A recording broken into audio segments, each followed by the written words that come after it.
The notice arrives on a Tuesday. Rael finds it pinned to his locker inside the Apex Guild's East Wing. A single folded card, no envelope, no signature other than the wax seal pressed in the shape of a tower.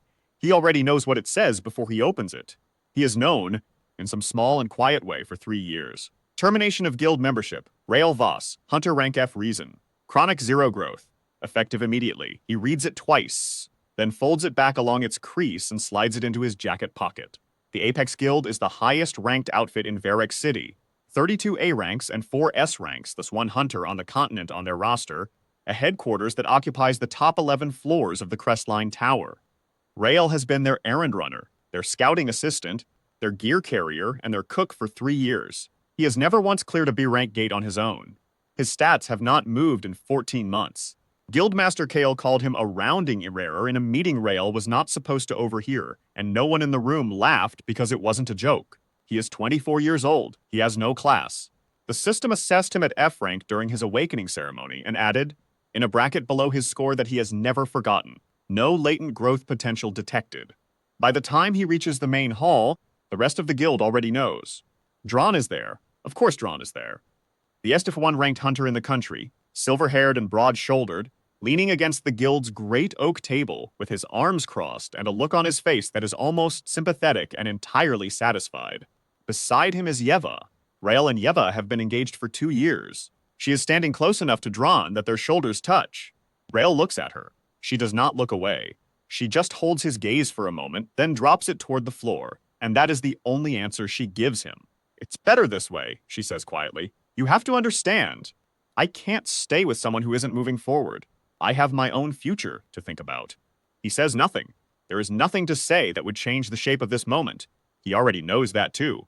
Guildmaster Kale steps forward. He is a tall man with close-cropped gray hair and the calm of someone who makes decisions like this before breakfast. He does not offer apologies. He offers facts. You'll be compensated for your time, Kale says. Standard severance. We've arranged a placement. The Varric Rift Management Bureau has a position for non-combat support staff. He pauses. There is one other matter.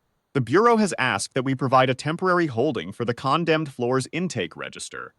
You're listed as the first placement. Rael blinks once, the condemned floor. Kale's expression does not shift, it's administrative. A labyrinth sublevel beneath the Varric Rift, never been fully explored, no extraction protocol. The Bureau needs a human signature in the log to satisfy the registry.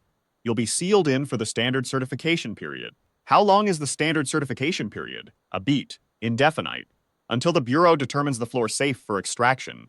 In the room's silence, Rael hears Drawn exhale slowly. Not discomfort, relief. He looks at Kale, at Drawn, at Yeva, who is still studying the floor. Then he nods. Fine, he says. They walk him to the Varric Rift's lowest sub-entrance the same afternoon. A staircase of cracked stone descends into a darkness that smells of iron and old air. At the bottom of the stairs is an iron door 3 hands thick, inscribed with suppression seals the width of a man's palm. Rael walks through. The door closes behind him. He hears the seals activate. A sound like a held breath, and then nothing. He stands in the dark for a moment. Then the condemned floor resolves around him. A stone corridor, 20 meters wide, stretching into darkness. The walls glisten. Something shifts in the shadows at the far end of the passage. System. You have entered the condemned floor. Sublevel 0, caution. No extraction protocol registered. No class growth modifiers active. Baseline stat evaluation, F rank. No skills detected. Caution. Floor reset cycle, 24 hours. Survival probability, 0.3%. The first monster reaches him in 40 seconds. It is the size of a horse, 4-limbed, with a jaw that opens sideways. He has no weapon, he has no skill, he runs. He does not survive the first day. But he wakes up. The floor resets at the 24-hour mark.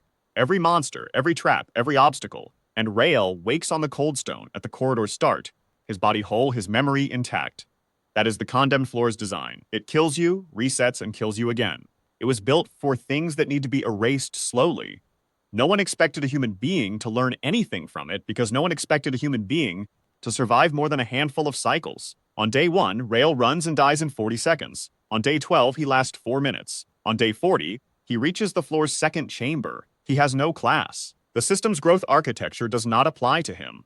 But his body is learning something the system was never designed to measure. Not skills, not mana, not the ranked tiers of cultivated power. Something older, something that has no formula. Every reset, his muscles memorize the distance to the first creature's strike. His reflexes inscribe the weight of it. His bones, broken and restored, come back a fraction denser. The system does not record this. The system has no column for it. On day 100, he kills the first monster with his bare hands. System, stat increase detected. Strength. Category, unclassified. Value error. He stares at the bracket for a long time. Then he stands up and walks deeper into the floor. The months fold into years. The condemned floor grows harder with every passing cycle. Its creatures thicken and sharpen, as though the dungeon itself recognizes it. It has not killed him and is recalibrating. A smarter design might have finished him off in the first year. Instead, it gives him opponents that force him higher and higher and higher. He learns the cadence of every creature on every sub-level. He learns which strikes carry momentum and which are feints. He learns to be still in the dark because stillness costs nothing and panic costs everything. He does not know how long he has been inside. The resets blur time. 10 years feels like 1. 20 years leaves no mark on his face. System, strength, unclassified. Value, error, system, endurance, unclassified. Value, error, system, speed, unclassified. Value, error. System, accumulated stat total, overflow. Category, no precedent. He reads the messages and moves on. There is always another chamber. There is always something deeper. At some point, he cannot say when, he reaches the condemned floor's lowest level, a vast underground plane, cathedral ceilings lit by the dim phosphorescence of the stone. At its center is a creature the size of a building, the floor's apex, the thing that was placed at the bottom to serve as the final impossibility. Rael looks at it. It looks at him. He takes it apart in 11 minutes. After that, there is nothing left to fight. He sits at the floor's center and waits. He is not angry. He is not in pain. He is simply very, very still, in the way that things become still when they have had an enormous amount of time to stop moving unnecessarily. He does not know that above him, at the surface, 307 years have passed. The Varric Rift Management Bureau reclassifies this condemned floor in the spring of the new era. New survey drones. New scanning technology. The data comes back strange. No active monsters detected on any sublevel, which should be impossible, and a single biological signature at the lowest point that the system labels unknown entity. Do not approach, and then, after a second scan, quietly changes to error, classification unavailable. The report lands on Guildmaster Kale's successor's desk. Then it lands on the current council's desk. Then someone remembers that the Apex Guild holds the condemned floor's registry. Kale died 40 years ago. The guild passed to new leadership, then again and again. But the registry is the registry. The Apex Guild, now under Master Veln, is contracted to run the first extraction assessment. Drawn's grandson leads the raid team. He has his grandfather's silver hair and his grandfather's rank, one in the current generation, fresh off 3 consecutive S-rank clears, carrying the family name like a banner. His name is also Drawn, because the family never saw a reason to change it. He brings 11 hunters with him, all A rank or above. They also bring Yeva's granddaughter, who carries her grandmother's name the same way. She is a scout-class hunter, quick and careful, and she has heard the family's story about the man sealed in the floor so many times it has become texture rather than memory. A cautionary note about dead weight. She does not think about it much. The raid team descends through the Varric Rift's sub-entrance. The iron door at the bottom, still sealed, suppression runes intact after 3 centuries, opens under their combined brake seals with a deep, pressurized exhale, like a held breath finally released. The corridor beyond is silent. No monsters, no traps.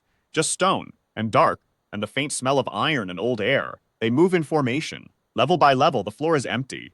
The creatures that should populate each chamber are gone. Not dead, not fled, simply absent, as though something cleaned the place thoroughly and then sat down. The team's mana trackers ping softly, then go quiet, then ping again, all pointing in the same direction, down. They reach the lowest level, the vast underground plane, cathedral ceiling, phosphorescent stone, and there is a man sitting in the middle of it.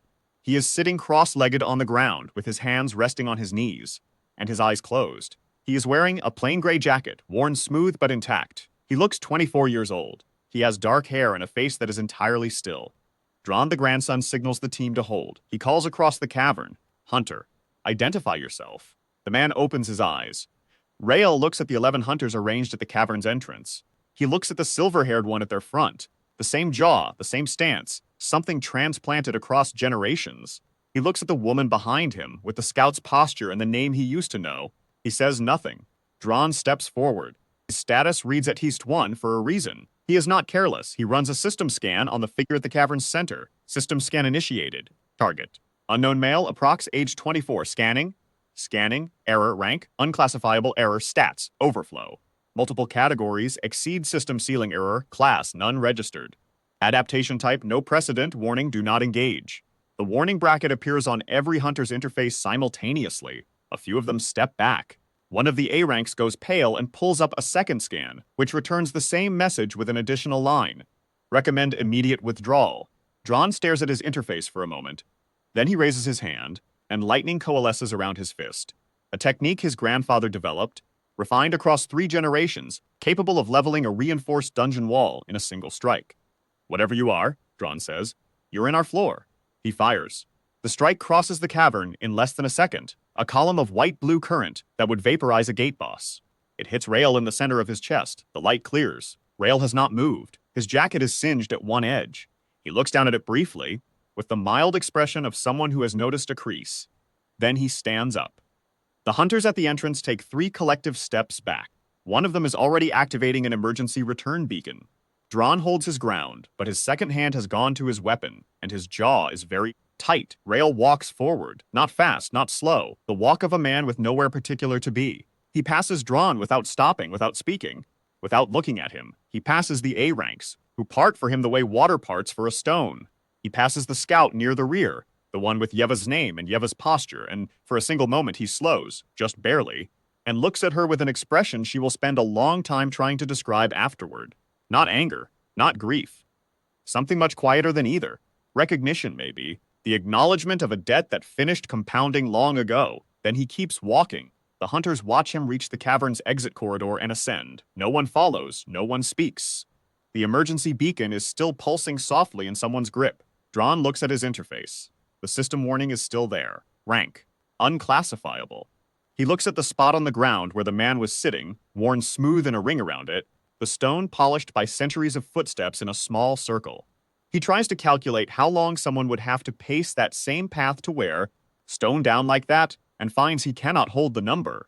He thinks about his grandfather's stories, the ones that always started the same way.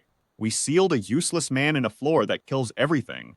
It never came up again because there was nothing to come up. Dead weight sinks and stays sunk. He looks at the singed edge of his lightning's impact on the cavern floor, and at the man-shaped space in the center of it where the charge simply did not register. Outside, at the Varric Rift's street-level entrance, Rael emerges into daylight. The city has changed 3 times over. The buildings are different shapes, the streets are wider. There are vehicles he does not recognize, and a sky that is the same clean gray it always was after rain. He stands on the pavement for a moment, looking at it. System, new registration detected. Processing, error, rank unclassifiable. No tier exists to contain recorded stat values. Registration suspended, he reads the message. Then he closes the interface. He puts both hands in his jacket pockets and he walks. No guild behind him, no rank above his name. No one at his side who looked down at the floor when it mattered. The city stretches out ahead, clean, wide, entirely new. He has been waiting 300 years for a quiet Tuesday. This one will do fine.